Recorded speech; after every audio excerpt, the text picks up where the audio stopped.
Bismillahirrahmanirrahim. Hi guys, hope you are fine. And while preparing for your exam, आज हम discuss करेंगे ए level accounting मई जून 2023 का question number 1। और जो क्वेश्चन नंबर 1 है वो बेसिकली कि आपके दो सेक्शंस हैं, एक financial accounting and cost and managerial accounting. तो आज हमारा जो लेक्चर है वो कॉस्ट एंड मैनेजरियल अकाउंटिंग का क्वेश्चन नंबर 1 हम करने जा रहे हैं। और इसे करने से पहले क्योंकि अभी बहुत सारी रिक्वेस्ट मेरे पास आई जिन्होंने बताया कि इसके अंदर उनको प्रॉब्लम्स होती हैं, तो मैं आपको सिलेबस पे ले चलता हूँ ताकि यू शुड नो कि व्हाट्स हैपनिंग हियर। नॉर्मली होता ये कि एग्जाम्स की प्रिपरेशन के अंदर बच्चे जब कर रहे होते हैं तो वो एक इम्पोर्टेंट चीज़ भूल जाते हैं, और वो है सिलेबस कि actually what's being covered in your exam, और उसे देखना बहुत ज़रूरी है। तो हमारा ये जो पहला आज हम क्वेश्चन करने जा रहे हैं उसका ताल्लुक इन्वेस्टमेंट अप्रेजल से है।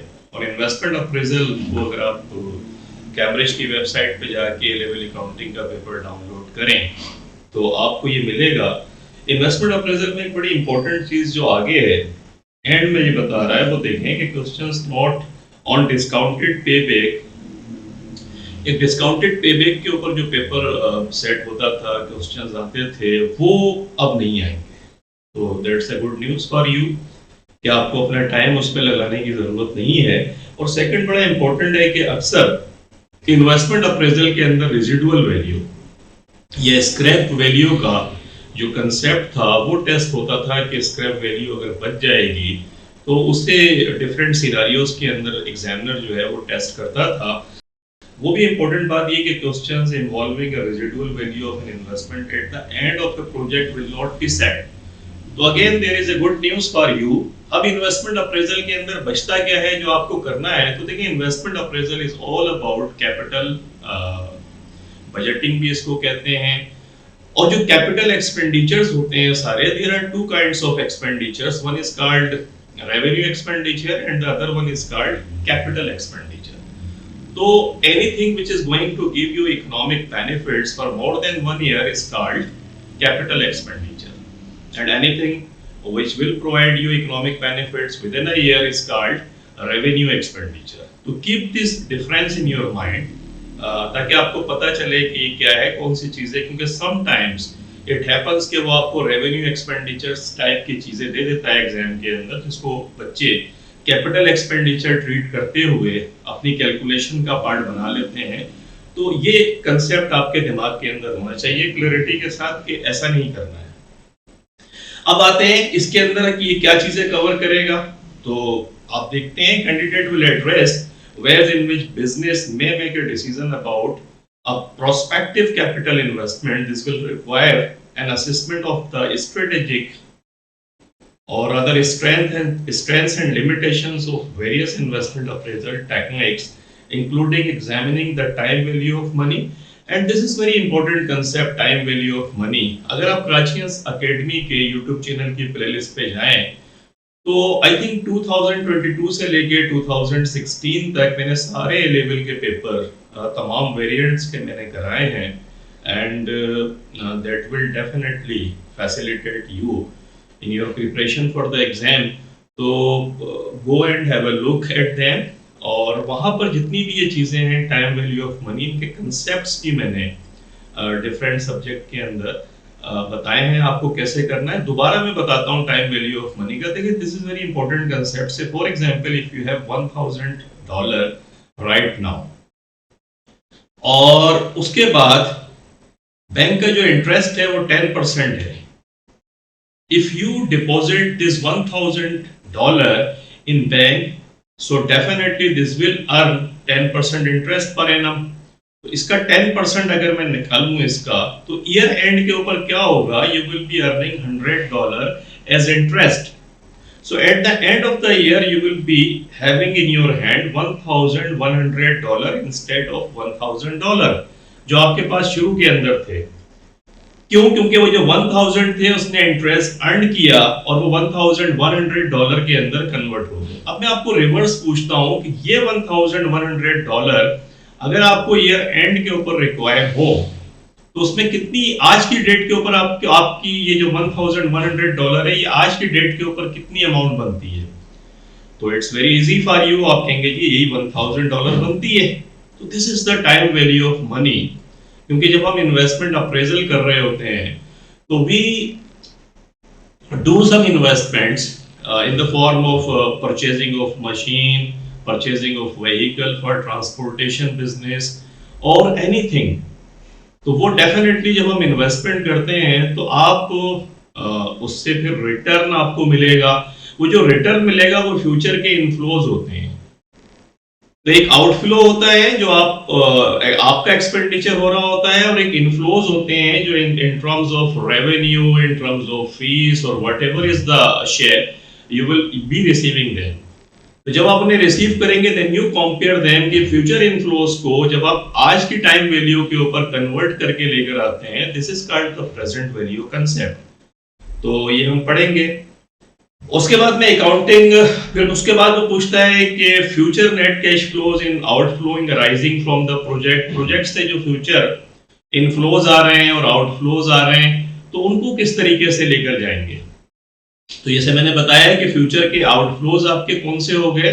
फ्यूचर के आउटफ्लोज वो हो गए जो आप इन्वेस्ट कर रहे हैं।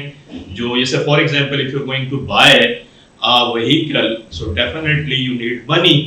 Whatever money is you are going to expense, वो फिर आपका कैपिटल एक्सपेंडिचर बन जाएगा, इन्वेस्टमेंट बनेगी और आउटफ्लो कहलाएगा वो। और इन अगेंस्ट अगर आप ट्रांसपोर्टेशन का बिजनेस है, वो व्हीकल आपने खरीदी, वो आपको रेवेन्यू जनरेट कर दे रही है, तो जो कुछ वो रेवेन्यू जनरेट करेगी वो सब आपका इनफ्लो हो जाएगा। तो keep this difference in your mind के जो आउटफ्लो है और इनफ्लो आपके जहन में क्लैरिटी से होना चाहिए। और उसके बाद में क्या है जनाब, future net cash inflows and outflows मैंने आपको बताया। How to apply the following capital investment of present techniques. एक टेक्निक होती है payback period. Payback period का मकसद है how much time will it take for the investment to recover your investment. Say for example you buy a vehicle for transportation purposes, the cost is $500,000। ये इसकी आपका outflow है।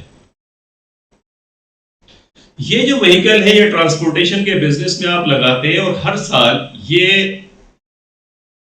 पहले साल के अंदर ये 200,000 आपको अर्न करके देती है, सेकेंड ईयर के अंदर 100,000 और थर्ड ईयर के अंदर 200,000। और इसकी लाइफ 5 साल है, 5 इयर्स। तो आप देखिए फर्स्ट ईयर के अंदर, सेकंड ईयर, थर्ड ईयर जब आपने अर्न करके उसने आपको दिया तो 2 और 1 3 और 2 5, यानी 3 इयर्स के अंदर ये 500,000 का जो आउटफ्लो था ये रिकवर हो गया आपका। तो आप क्या कहेंगे इसको? आप कहेंगे कि यार ये 3 इयर्स मेरा पे बैक पीरियड है। तो this is called payback period कि how much time an investment will take to recover its outflow. उसके बाद accounting rate of return. Accounting rate of return very simple होता है कि एवरेज प्रॉफिट जो भी हम उससे अर्न करेंगे, एवरेज प्रॉफिट को हम डिवाइड कर देंगे एवरेज इन्वेस्टमेंट से। एवरेज इन्वेस्टमेंट क्या होती है कि आउटफ्लो को, जितनी भी आउटफ्लोज हो रहे हैं initially at the start of the project, उसको हम डिवाइड बाय 2 कर दें तो हमारे पास एवरेज इन्वेस्टमेंट आ जाएगी। तो ये हम डिस्कस करेंगे आगे। नेट प्रेजेंट वैल्यू क्या होती है कि इनफ्लोज को और आउटफ्लोज को जब प्रेजेंट वैल्यू के ऊपर हम कन्वर्ट कर लेते हैं तो प्रेजेंट वैल्यू, जैसे अभी मैंने $1,000 की स्टोरी आपको सुनाई, तो फ्यूचर के जितने भी इनफ्लोज हैं उनको हम प्रेजेंट वैल्यू के अंदर कन्वर्ट करके उसको कंपेयर करेंगे अपने आउटफ्लोज को इनफ्लोज के साथ। तो अगर आउटफ्लोज हमारे ज्यादा है तो नेट प्रेजेंट वैल्यू नेगेटिव हो जाएगी, प्रोजेक्ट इज नॉट वायबल। और अगर पॉजिटिव है कि हमारे आउटफ्लोज जो हैं वो कम है और इनफ्लोज ज्यादा हैं तो नेट प्रेजेंट वैल्यू पॉजिटिव हमारी होगी। इसको भी हम डिस्कस करेंगे। And IRR, internal rate of return, के प्रोजेक्ट का अपना इंटरनल रेट ऑफ रिटर्न क्या है, उसको हम कॉस्ट ऑफ कैपिटल से कंपेयर करते हैं और कंपेयर कर देखते हैं कि हमें ये लेना चाहिए, प्रोजेक्ट की तरफ जाना चाहिए या नहीं जाना चाहिए। तो ये भी हम डिस्कस करेंगे डिटेल से। मैं आपको सिर्फ सिलेबस समझा रहा हूँ ताकि आपकी समझ आए कि इसमें करना क्या है आपको। करना कुछ नहीं है, it's very simple, I will be letting you know. The advantages and disadvantages of these capital investment appraisal techniques, ये थियोरेटिकल है, इसको जाके पढ़ लें, थोड़ा सा हम डिस्कस भी करेंगे। लेकिन बड़ा सिंपल है कि एडवांटेजेस क्या है, डिसएडवांटेजेस क्या है, इसको कंपेयर करें तो क्या होता है, गूगल करें तो मिल जाएगा, आपकी बुक के अंदर होगा। स्पेंड सम और few hours on this and you will be okay और comfortable with this question. Number second आते हैं, how to make investment decisions and recommendations using supporting data. तो as I told you before, have a look at playlist of Karachians Academy's YouTube channel, and you will see a lot of papers there. And I explained everything in detail. And there are different methods, including scrap or residual value, which because it was coming before in exams. तो आप जब ये सब अगर जाके 6-7 terms के papers देख लेंगे, then you feel comfortable. Further ये है कि मैं आपको अभी कराऊंगा भी लेटेस्ट पेपर्स, तो आई थिंक आपकी प्रिपरेशन जो है वो बेहतर हो जाएगी। और आते हैं आगे, how to make investment decision, ये हमने कर लिया। The significance of non financial factors. Non financial factors भी बहुत इंपॉर्टेंट होते हैं। वो क्या होते हैं, वो ये है कि वो जो प्रोजेक्ट है वो सोसाइटी के लिए भी वाइबल है या नहीं है। Maybe you will be earning a lot of money but at the cost of the society, और you are creating some harm. तो we have to see it कि non financial factors plays a very important role in any project. आपने अक्सर देखा होगा कि किसी जगह अगर कोई प्रोजेक्ट बनने जा रहा है तो वहाँ के जो रेजिडेंट्स हैं वो कंप्लेंट करते हैं कि जी हम कहाँ जाके रहेंगे, क्या होगा। तो these sort of factors are called non-financial factor, and when we do investment analysis or appraisal, we have to keep all of these things in our mind. So that was the thing. I think I thought to walk you through all the things which appear or rather which will cover your examination paper regarding investment appraisal. तो I think समझ में आपके आया होगा, और फिर हम इसको आगे बढ़ाएंगे इसी सिलसिले को। आज अब जो चीजें मैंने आपको बताई हैं, लाइक आप थ्योरेटिकल पार्ट को कवर कर लें अपना, और इन्वेस्टमेंट अप्रेजल को थोड़ा सा देख लें जाके, फिर ये 2023 के पेपर से हम शुरू करेंगे इसको पढ़ना आगे। एंड होप आपको अच्छा लगा होगा। इंशाल्लाह I will try my level best के बिफोर योर एग्जाम्स एटलीस्ट वो पेपर्स जो मैंने नहीं कराए हैं रिसेंट टाइम्स के अंदर आए हैं वो सारे करा दूं, तो आपके 5 और 6 इयर्स के सारे papers you can get easily on Karachi's academy channel.